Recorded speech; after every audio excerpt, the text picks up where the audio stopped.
જય શ્રી કૃષ્ણ, જય માતાજી. કેમ છો બધા? મજામાં? મજામાં જશો તો સ્વાગત છે તમારું આજના નવા વ્લોગમાં. રોજની જેમ વાગી ગયા છે 6 ને આપણે વ્લોગ ચાલુ કરી દીધો છે. કાલે તો અમારે વરસાદ હતો, તમારે વરસાદ હતો કે નહીં કોમેન્ટ કરીને કેજો. આજે એવું કઈ વાતાવરણ થયું નતું, સવારમાં હતું કે એવું લાગતું હતું કે વરસાદ આવશે, પણ અત્યારે તો તડકા જેવું છે એટલે આજે તો વરસાદ નહીં આવે. કાલે આવ્યો તો આવ્યો તો સારો વરસાદ, પછી આપણે ગોઠવી નાખ્યો તો ભજીયાનો પ્રોગ્રામ. તમે બધા આગળના બ્લોગમાં જોયું જ હશે. પછી કાલે બનાવીને ખાતા ભજીયા, મજા આવી ગઈ હતી. ડુંગળીના ભજીયા બનાવ્યા હતા મસ્ત, અને બટેટાને પતરીના થોડાક બનાવ્યા હતા. એટલા તો ઘણાય થઈ ગયા હતા. કોઈ પછી શાક ને તો બધું પડ્યું હતું એટલે ખાલી રોટલી બનાવવાની હતી, તો એ બધું બનાવી નાખ્યું. જમવાની બહુ જ મજા આવી ગઈ હતી. કાલે વરસાદ હતો તો મસ્ત ઠંડુ ઠંડુ વાતાવરણ હતું. વળી પાછું ઘડીક પછી ગરમી થતી હતી, વળી પાછા જમીન પછી ઉપર ગયા તો બહુ મસ્ત પવન આવતો, મજા આવતી હતી. આજે તો નકરો પવન જ છે ને, તો જો બધા ફરિયા બધું ભરાઈ ગયું. જો સવારમાં મેં ધોયા હતા કેવા મસ્ત મજાના, અત્યારે જોઈ લો તમે ભરાઈ રહ્યા છે ને સાવ. હવે આને અત્યારે મારે ધોવા છે.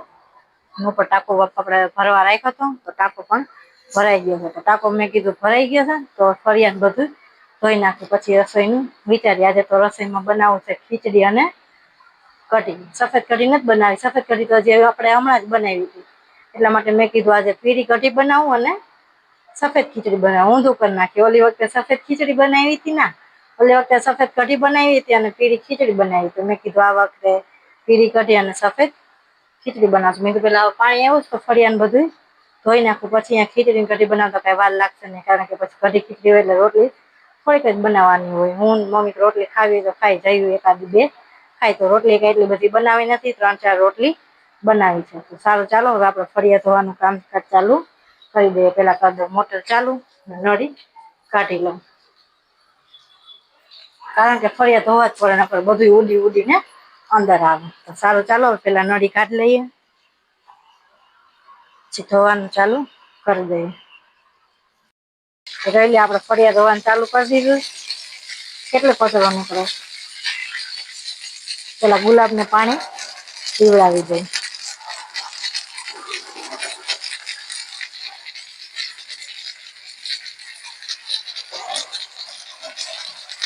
ગુલાબનું બધું મસ્ત થઈ ગયું, ઠંડુ ઠંડુ. ઘણા બધા ગુલાબ આવ્યા છે, પણ નાના નાના. તો સારું, ચાલો હવે હું ફરિયાદ બધું ધોઈ નાખું, તો તમે બધા બ્લોગ આગળ જોતા રહેજો. તો ફાઇનલી જો આપણે મસ્ત મજાના ફળિયા બધા ધોઈ નાખ્યા છે, બારે ધોઈ નાખ્યા મસ્ત થઈ ગયા સરસ. આખાય ભરાઈ રહ્યા હતા ધૂળ ધૂળ, પછી બધી ધૂળ અંદર આવે, એટલા માટે મેં કીધું લાઈને પાણી આવ્યું છે તો ફટાફટ બધું ધોઈ નાખ્યું. તો ધોવાઈ ગયું. હવે છોડને પાણી પીવડાવાઈ ગયું. સરસ થઈ ગયા ફરિયા, મસ્ત આવે ઠંડી હવા. કઈ ઠંડી હવા હાટું નથી પલાળ્યા, કારણ કે ભરાઈ ગયું હતું ધૂળ ધૂળ. પડદા આડા રાખ્યા હતા ને તો એટલી ધૂળ ઉડતી હતી. તમારે બધાને કેવી ધૂળ ઉડવાની પ્રોબ્લેમ છે કોમેન્ટ કરીને કેજો. અમારે તો અહીંયા પવનનું બહુ ભરાઈ જાય. બધું મારે તો દરવાજો બધું બંધ જ હોય, આખો દિવસ એકલી હોય એટલા માટે બંધ જ હોય. પછી કઈ ખુલ્લું ન રાખે, પડદાને બધું દઈ દઈએ મસ્ત આડું. પછી જો અત્યારે ધોઈ નાખ્યું સરસ, તોય ભરાઈ ગયું હતું. પછી બહારનું ધોયું, અંદરનું ધોઈ. મેં કીધું ધોવાઈ ગયું તો હવે શાંતિ. સીરીમાં સેજ પાણી નાખી દીધું, સીરી પણ આખી ભરાઈ ગઈ હતી. તો સારું, ચાલો હવે આપણે રસોઈની તૈયારી કરવી છે. પેલા બનાવી નાખીએ ખીચડી. ખીચડી બનાવી પછી કઢી વઘારવાની બધી તૈયારી કરી લઈએ. કેટલા વાગી ગયા? 6:30 જેવો ટાઈમ થઈ ગયો છે. તો સારું, ચાલો હવે તમે બ્લોગ આગળ જોતા રહેજો. તો અહીંયા જો બધી કઢી વઘારવાની તૈયારી થઈ ગઈ છે. અહીંયા સુધારી લીધી ડુંગળી, મરચું. અહીંયા લઈ લીધું છે થોડુંક માખણ. માખણમાં બહુ મસ્ત થાય. તમે પણ બધા માખણ નાખીને એકવાર જરૂર બનાવજો. અહીંયા લઈ લીધું છે રાઈ અને જીરું, અને અહીંયા બનાવી નાખી છે પેસ્ટ આદુ અને લસણની. જો અહીંયા સરસ મજાનું બેટરમાં બનાવીને રાખી દીધું છે. છાશમાં ચણાનો લોટ નાખીને રાખી દીધું છે. અહીંયા મૂક્યું છે આપણે હલવાઈ ધોઈને મૂકી દીધી છે. પાણી બળી જાય પછી નાખી દઈએ થોડુંક તેલ અને માખણ. અમે તો આવી રીતે બનાવીએ છીએ. માખણમાં બહુ કઢી મસ્ત થાય. તમે બધા બનાવો છો કે નહીં? આવી રીતે કોમેન્ટ કરીને કહેજો. થોડુંક મેં કીધું માખણ નાખ, થોડુંક એવું તેલ નાખ. માખણમાં બહુ મસ્ત થાય. આમ બનાવતા જોઈએ માખણમાં. મેં કીધું લાવને આજે થોડુંક લઈ લઈએ માખણ. પીળી કઢી બનાવી છે, થોડુંક નાખી દઈશું માખણ. તો અહીંયા પાણી બળવા આવે પછી નાખી દઈએ તેલ. આપણે થોડુંક એવું નાખી દઈએ તેલ, એક પાવડા જેવું.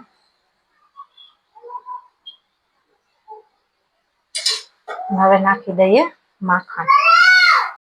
જો તો આપણે થોડુંક નાખી દીધું છે માખણ અને તેલ. માખણ એકદમ સાવ ઓગળી જવા દઈએ, પછી આપણે નાખશું ડુંગળીને. માખણને સાવ ઓલું થવા દેવું પડે ને એટલામાં. માખણ થઈ જાય પછી આપણે નાખી દઈશું રાઈ અને જીરું. ઘણા નાખતા હોય ટમેટું, નખાય બધી રીતે અલગ અલગ બનાવાય, ક્યારેક નોય નખાય એવું પણ બનાવે. આપણે તો અલગ અલગ બનાવતા હોય, અલગ અલગ તમે બધા જોતા જ હોય એવી રીતે બનાવે. ક્યારેક નખાય ટમેટું, ક્યારેક ન નખાય. હવે જો એકદમ ખાવા આવ્યું છે, એકદમ સાવ થઈ ગયું છે. થઈ ગયું ને, તો હવે આપણે નાખી દઈએ રાઈ અને જીરું. રાઈને એકદમ ફૂટવા દેશું.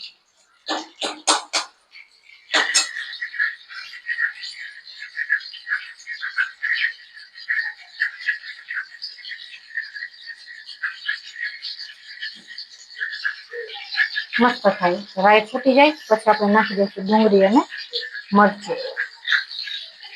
મરચું આપણે પીસી નાખીએ તો હાલે, આદુ લસણ પેસ્ટ બનાવી એમાં નાખી દઈએ તો પણ હાલે, અને આવી રીતે બનાવીએ તો પણ ચાલે. હવે રાઈને આપણે ફૂટવા દઈએ. તો પછી નાખી દઈએ ડુંગળી અને ટમેટું. પછી નાખી દઈશું પેસ્ટ. સરસ રીતે તેલમાં બધું સાતળી લઈશું, અને પછી નાખશું આપણે હળદર, ધાણા જીરું તે જેવી નાખી દઈશું. ચટણી જેથી કરી મસ્ત થાય. નખાય થોડીક ચટણી, સ્વાદ સારો આવે.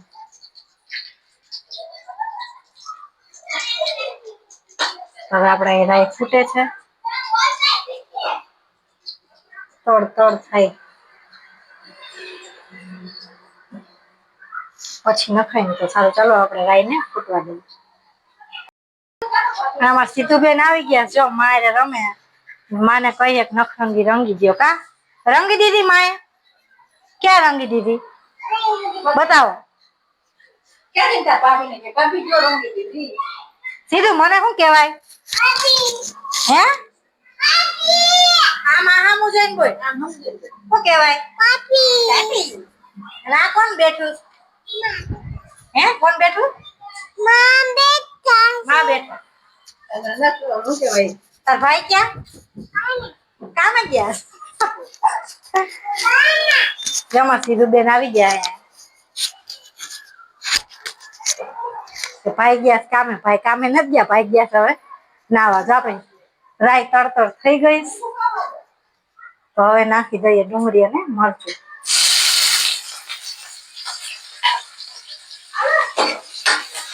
એ પણ સરસ રીતે આપણે તેલમાં સાતળી લઈએ.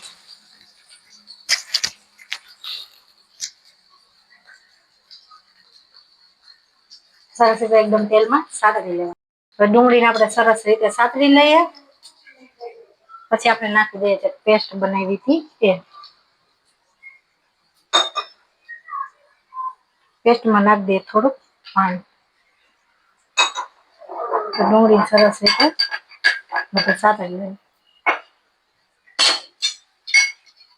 આવી રીતે કોણ કોણ કઢી બનાવો છો કોમેન્ટ કરીને કહેજો. ડુંગળી સરસ રીતે થઈ ગયું છે. હવે આપણે નાખી દઈએ જે પેસ્ટ બનાવી હતી એ.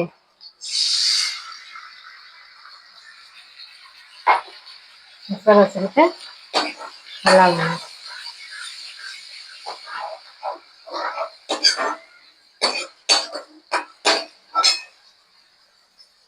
પેસ્ટને પણ સરસ રીતે તેલમાં ખાવા દઈએ થોડી વાર.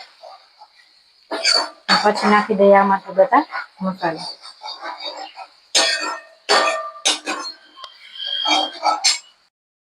તો સરસ રીતે પેસ્ટ ને બધું થઈ ગયું છે. તો હવે આપણે નાખી દઈએ બધા મસાલા. પેલા તો આપણે જોઈએ આપણે નાખી દઈએ એવી હળદર. પીળી કઢી બનાવી છે એટલે હળદર થોડીક વધારે નાખીશું.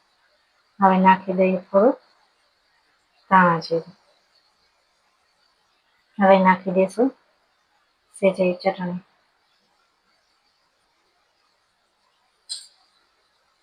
થોડુંક નાખી દઈએ પાણી.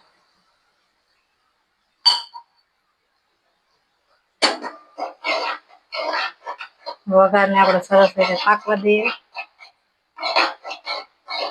મસ્ત મજાની પીળી કઢી બને. 2-3 મિનિટ માટે આને થવા દઈએ, પછી નાખી દઈએ છાશ. જો વઘાર મસ્ત રીતે પાકી ગયો છે. હવે નાખી દઈએ છાશ. તો હવે આપણે નાખી દઈએ છાશ. ચણા લોટ જો થોડોક આમ તૈયાર કરીને આપણે આમાં અંદર નાખી દઈએ.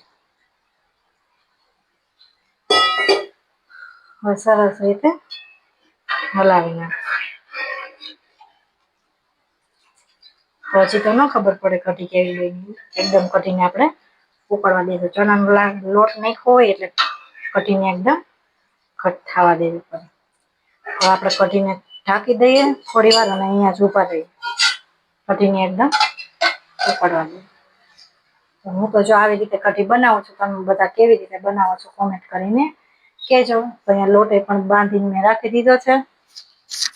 ને અહીંયા કઢી બની જાય એટલે બનાવી નાખીએ રોટલી. ત્યાં તો દૂધ લેવાનો ટાઈમ થઈ જશે. જે દૂધ લઈને આવશે ત્યાં તો આપણું બધી રસોઈ બનીને થઈ જશે કમ્પ્લીટ. કઢી બની જાય ને તમે પછી 4-5 રોટલી બનાવી શકો. બનાવી નાખું. કઢી ખીચડી હોય એટલે આપણે રોટલી તો પછી જ જોઈએ. તો સારું ચાલો હવે કઢી બની જાય પછી તમને બધાને બતાવું. આપણે રસોઈ થઈ ગઈ છે. આમાં રોટલી ભરીને રાખી દીધી છે.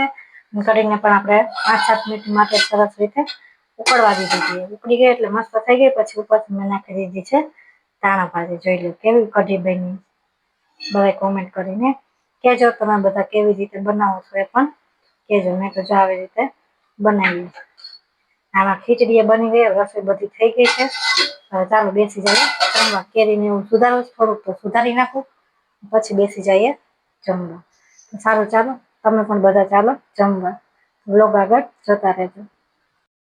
હાલો બધા વારું કરવા. જો કઢી બનાવી, ખીચડી, કેરી, રોટલી અને કઢીમાં છે ને આમ ખાડો કરી અને ઘી નાખવું છે. ઘી નાખીને કઢીમાં, હા ખીચડીમાં એ કઢીમાં નખાય. લો એવું કઈ છે માખણમાં વગાડે. સારું લો જાઓ ખાડો કરીને જો હું તો ઘી નાખીને તો ખીચડી ખાવીશ. તમારે કોઈને ખાવી હોય તો ઉગી આવો કા. ઘી નાખીને કોણ કોણ ખીચડી ખાય છે કોમેન્ટ કરજો. અને કેરી તો બહુ મીઠી છો કા, બહુ મસ્ત કેરી. હાલો બધા વારું પાણી કરે. રસમાં, ખીચડીમાં, અડદની દાળમાં બધામાં ઘી નાખીને ખાય. બહુ સારું. પણ હવે કોઈ ખાતા નથી. ને આપણે ઘરનું ઘી તો સારું હોય. ખાય એટલે ખાવા. આ તમે મારે જો આવી રીતે ખાવું છે. ખાડો કરી નાખવાનો ઘી રેલાય નહીં આખાય બરોબર. હાલો બધા વારું પાણી કરવાનું. અમારા વિડીયો સારા લાગતા હોય તો લાઈક, શેર ને સબસ્ક્રાઈબ કરવાનું ભૂલતા નહીં.